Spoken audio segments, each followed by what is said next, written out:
Ladies and gentlemen of the jury, what is this thing? It's a ball that you kick with your foot, right? And I mean, you read the title of this video. On that simple fact alone, shouldn't that settle it? But if it does, then why the hell is this trial 16 minutes long? Because I have a follow-up question, and that is, what is this thing?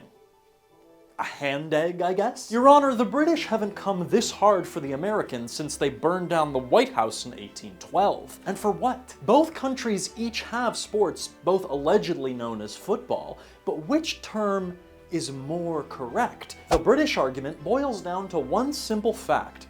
It's a ball that you kick with your foot. And that means no other sport can claim that title, ever, for the rest of history. But why is that? Could it simply be that this is a country upset that they can no longer colonize land, so they must colonize language instead? Soccer, on the other hand, unlike football, is simply a made-up word that nobody's ever heard of before. I mean, what's next, Your Honor? Are us dumb Americans gonna start calling hockey florp? Just to piss off the Canadians? Then insist that the rest of the world calls it florp too?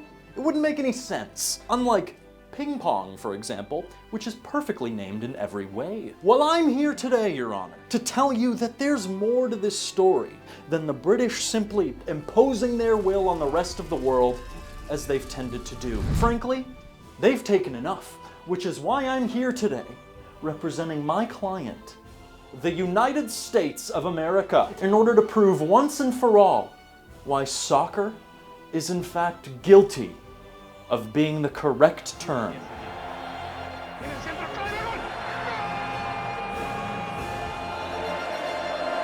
It's called soccer. My fellow patriots, soccer as a sport has existed for thousands of years. The moment humanity discovered the ball, we asked ourselves, how do we score points and turn this into a religion? The sport existed in dozens of forms all over the world before the English did what they usually do, took it by force and claimed credit for discovering it. However, we must stop here and ask, why is there even a difference in terminology in the first place? You may think that as part of the Declaration of Independence, America made one of its first resolutions to destroy one of Great Britain's favorite pastimes by giving it a dumb, silly, made-up name instead of adopting the more practical one. Alas, that would have been really funny. But no, soccer and football are actually both terms invented by the British themselves. If we go all the way back to the 12th century, right around the time the prosecution's mom was born, football appeared in a primitive form in England, where it was effectively one ball, an entire town,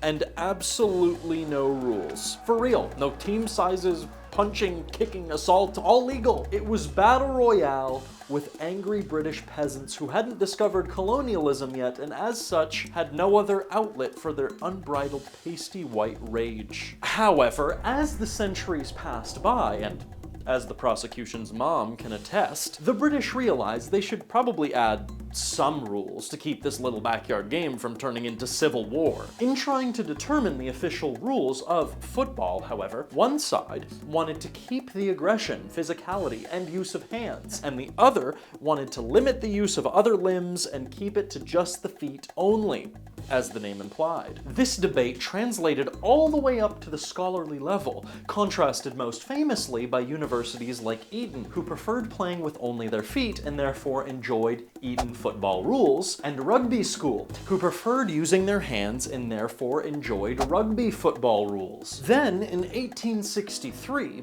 an official meeting was called to try and standardize the game. To keep both sides happy, they created two separate sports entirely, calling the one played with feet only association football, and the one played with hands and feet rugby football. However, who has the time to say all that? Association football, 7 whole syllables? I mean, come on!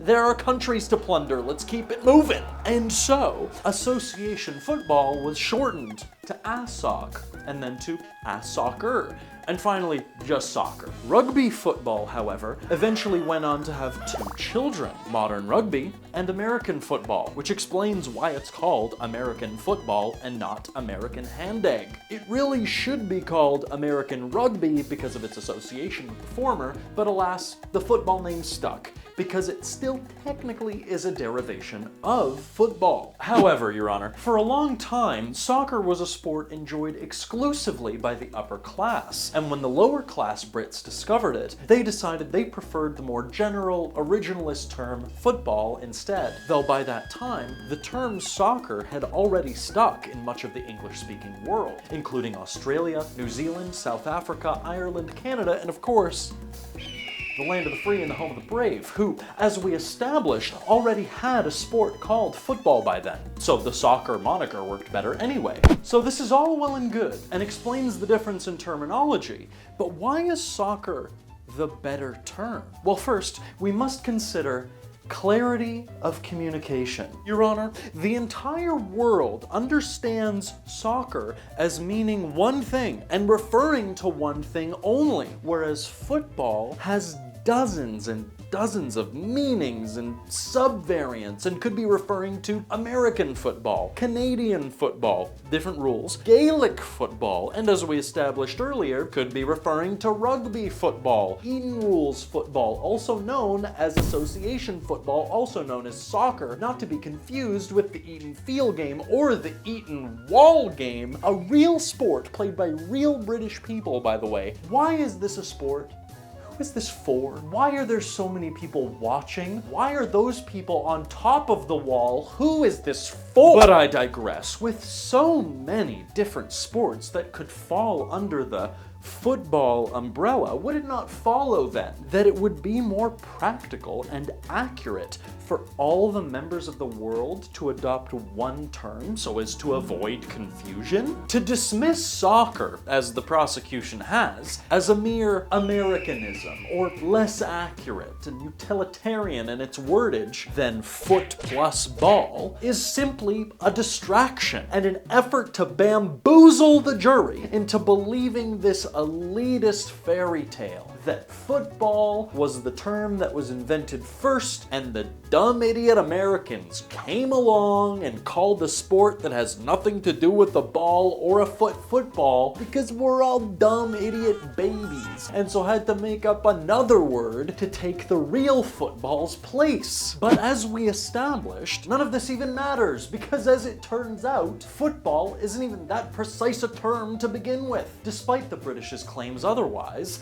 and soccer, the alleged made-up nonsense word that doesn't mean anything, is in fact far more precise a way to refer to what the British know as football. Especially among English-speaking countries, it seems that the UK is the outlier in terms of calling the sport football. Though you may say, hang on, what about the rest of the world? Well, if we look at this map, and we add up all the populations of the countries that call the sport soccer, or words derived from soccer, we'll find that our total adds up to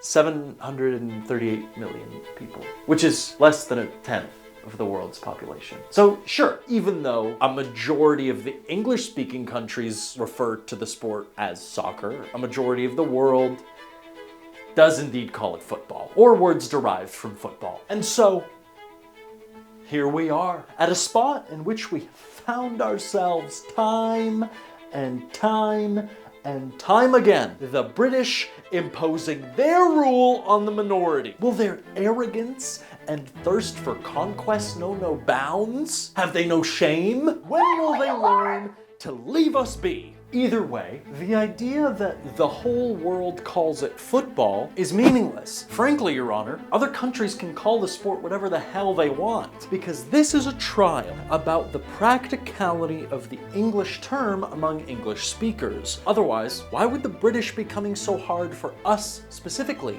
and not the Russians for calling it football ni, or the Japanese for calling it soccer, or the Indonesians for calling it sepak bola? None of those terms are football either, so why don't they care about them? Because, Your Honor, this is about what term is more practical for those who speak English as their primary language. And as we established, for once, it seems like England is in the minority, and wow, doesn't feel so good when it's us telling you what to do, does it? And oh boy, my next point is going to annoy some of you on the jury. It's worth noting, Your Honor, that many international outlets and organizations like FIFA, for example, use the term soccer when communicating in English-speaking countries, specifically to distinguish it from the other forms of football we described earlier.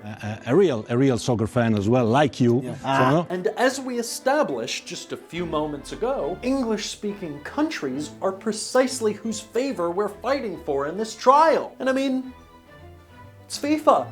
Who wouldn't trust such a reputable and corruption-free organization? But the prosecution might pause us here and say, wait, hang on, why don't you tell us what exactly FIFA stands for then, you dumb yank? Fine then, Your Honor, let's humor the prosecution. FIFA does indeed stand for, and pardon my French, La Fédération Internationale. La Fédération, la Fédération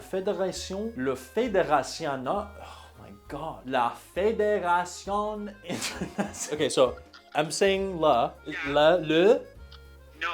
la fédération. Fédération féminine. La fédération de football. Fédération. Okay. Le fédération. La football. Non, la fédération. La fédération. La fédération. Le tabarnak. Le tabarnak de tabarouette. International de Football Association. FIFA does indeed stand for, and pardon my French, La Fédération Internationale de Football Association. And yeah, the word football sure is in there all right. Color me humiliated. What an embarrassing oversight. What a travesty. The calamity. Trial's over. Hot take lawyer disbarred. Thousands dead or unsubscribed. But hold on, Your Honor. Football is merely one word. What does the entire phrase mean? Fédération Internationale de Football Association translates to the International Federation of Association Football, which, as we established earlier, is in fact what soccer is the shortened form of anyway. If it were the Fédération Internationale de Football de nothing else, then perhaps the prosecution would have won this one. But alas, Football Association, Association Football, ASOC, a soccer, moving on. And if FIFA uses soccer as a term so as to avoid confusion. A real soccer fan as well. Because they know soccer means one thing and one thing only, whereas the term football on its own without clarifiers like association, American, or rugby is unclear, confusing, and meaningless to an international audience, then by God, Your Honor, it seems that we should all follow suit as well. I'll give any international members of the jury a second to take a deep breath and recover from the stroke they're probably currently having before I move on to my next and final point, and that is, my dear jury, do you like freedom? Do you like being told what to think, or how to feel, or what to say? Are we living in George Orwell's 1984, where language is merely a utilitarian government tool? Or is language meant to broaden our appreciation for nuance in communication, and culture, poetry, and freedom of expression? Your Honor, the British didn't even invent the sport. Humanity has had ball and foot games for thousands of years, but still, we must listen to them. And why? Why must they insist on dead-naming soccer so brazenly? Is it for practicality? Maybe we'll start calling this kid Scarhead Dead Parents and see how you like it. Oh, sorry, what's that? His name's Harry Potter? But Scarhead Dead Parents is more practical. And look, Your Honor, none of this should matter anyway, because here, in this great country of ours, you should be free to use whichever term you so choose. Even if soccer was a dumb, silly, made-up word, are you harming anyone by calling it so? No? Then go ahead! Call it soccer! Call it football! Call American football American hand egg! Call hockey florp! And you know what?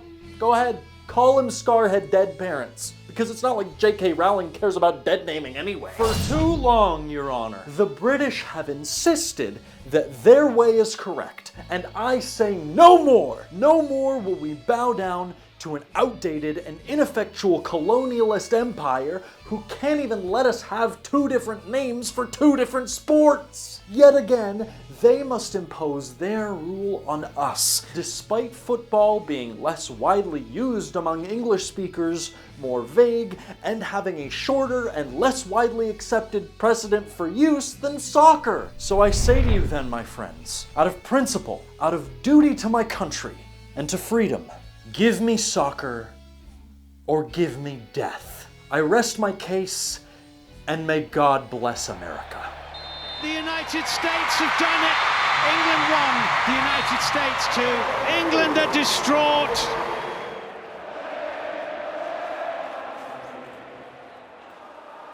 So what's the verdict? What case should I take on next? Let me know in the deliberation room down below. I'm a one-man legal firm. I spend over 100 hours on these videos every month, so please consider subscribing and becoming a member of the jury so I can continue practicing fake law full-time.